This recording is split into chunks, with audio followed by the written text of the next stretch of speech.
지난 6일 경기도 용인에서 지역 감염 확진자가 나온 뒤 집단 감염 우려가 커지고 있습니다.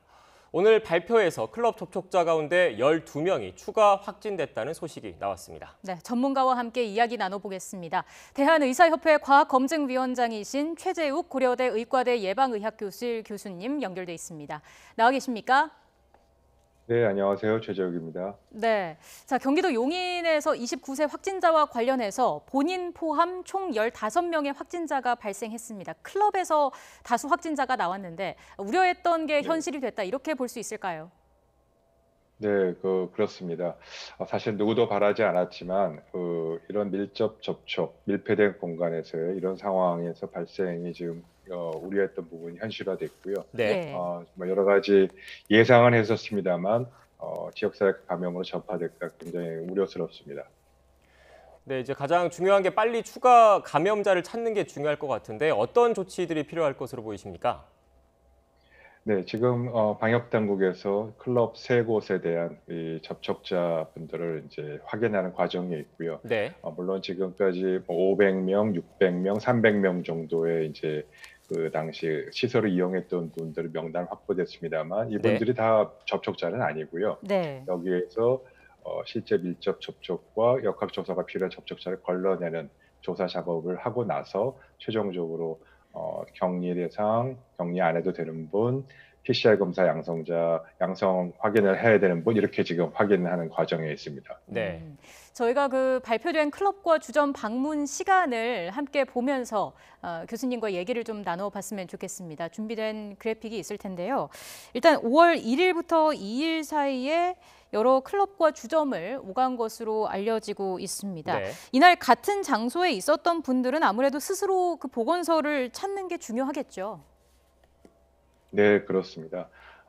보건소를 뭐 꼭 찾지 않더라도 연락을 직접 본인이 해주시거나 혹은 이제 방역 당국에 접촉이 있었을 때 정확하게 조사에 응해 주시는 것이 가장 바람직하겠고요. 예. 아시다시피 지금 이분이 증상이 발현한 것이 5월 2일이고요. 네.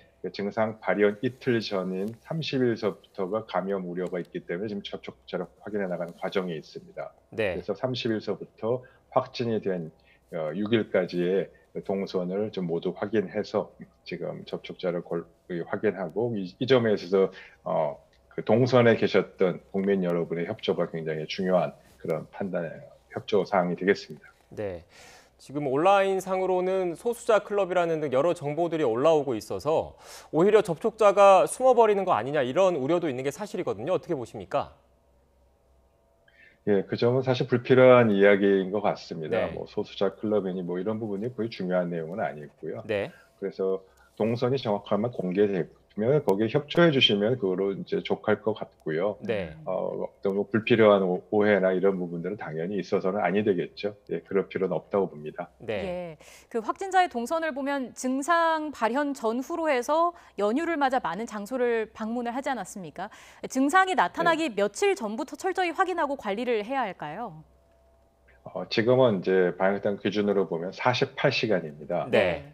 첫 번째 증상이라는 건 발열이든지 기침이든지 피곤함이라든지 여러 가지 증상이 다 해당이 됩니다만 그 증상 발현 48시간 전부터 감염력이 있다고 보고 그 기간의 동선에서 지금 파악하는 그 동선에 계셨던 분은 신고해 주시면 좋겠습니다. 지금 자료 화면에도 보여주시고 계십니다만 4월 30일이 증상 발현 48시간 전입니다. 네. 4월 30일부터 6일까지의 6개 지역에 지금 공개가 돼 있습니다만 그곳에 계셨던 분은 혹시라도 증상이 있거나 혹은 검사를 받아보시겠다는 분은 적극적으로 신고해 주시거나 방역 당국의 조사 협조에 적극적으로 임해 주시면 대단히 감사하겠습니다. 네, 지금 이제 이 환자 같은 경우에는 그 클럽 방문 전에 이제 경기도와 강원도 지역도 다녀온 것으로 파악이 되고 있거든요. 이로 인한 지역사회 추가적인 감염 우려는 없을까요? 예, 그럴 가능성이 일부 있습니다. 그러나 이제 단순 접촉이나 스쳐 지나간 곳이나 그런 경우에는 사실 전파 위험성은 너무 걱정하실 필요는 없고요.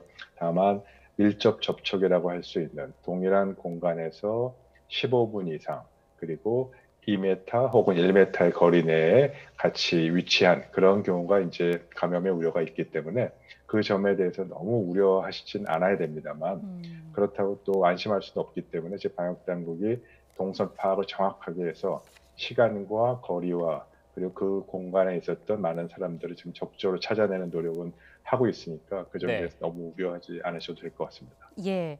근데 사실 앞서 저희가 얘기를 했습니다마는 젊은 층의 클럽 등의 방문은 꾸준히 우려가 제기돼 왔던 상황인데 본인은 증상을 느끼지 못해서 조용한 전파자가 될 가능성도 상당히 큰 상황입니다. 그래서 우려가 되는 건데 의사로서 한동안 이런 유흥업소 등에 대해서는 강제적인 행정 지침이 필요하다고 보시는지요? 예, 그 점은 뭐 보건 당국의 입장에서 혹은 전문가의 입장에서는 이 밀접 그 접촉이 예상되는 그 밀폐된 공간에서 클럽과 같은 곳을 유흥주점 뭐 다양한 곳에서는 좀 우려된다고 말씀드릴 수 있고요, 당연히. 그러나 뭐 다들 아시다시피 지금 감염 환자의 숫자와 발생과 또 지역사회 감염의 정도와 또 이 감염이 증가가 급속도로 증가되느냐 또 완만하게 진행되느냐에 따라서 다양한 그 사회적 거리두기는 조절을 좀 해서 해야 되는 상황입니다. 그래서 지금 상황에서 지금 이 한 건의 사례를 갖고 우선 당장 뭐 행정적인 조치가 있어야 되느냐 있어야 되지 않겠냐를 좀 판단하기는 아직은 좀 이르고요. 지금 이 사례를 토대로 해서 앞으로 좀 더 상황을 들여다보고 유사한 사례가 계속 발생되거나 그러면 좀 더 특단의 조치가 필요하지 않을까라는 생각을 갖고 있습니다만 이 점을 좀 유념해 보고 상황을 좀 더 들여다보는 것이 좀 필요하다고 보입니다. 네, 알겠습니다. 교수님 말씀 여기까지 듣도록 하겠습니다. 지금까지 최재우 고려대 의과대 예방의학교실 교수님이었습니다. 교수님 오늘 말씀 감사합니다. 네, 감사합니다.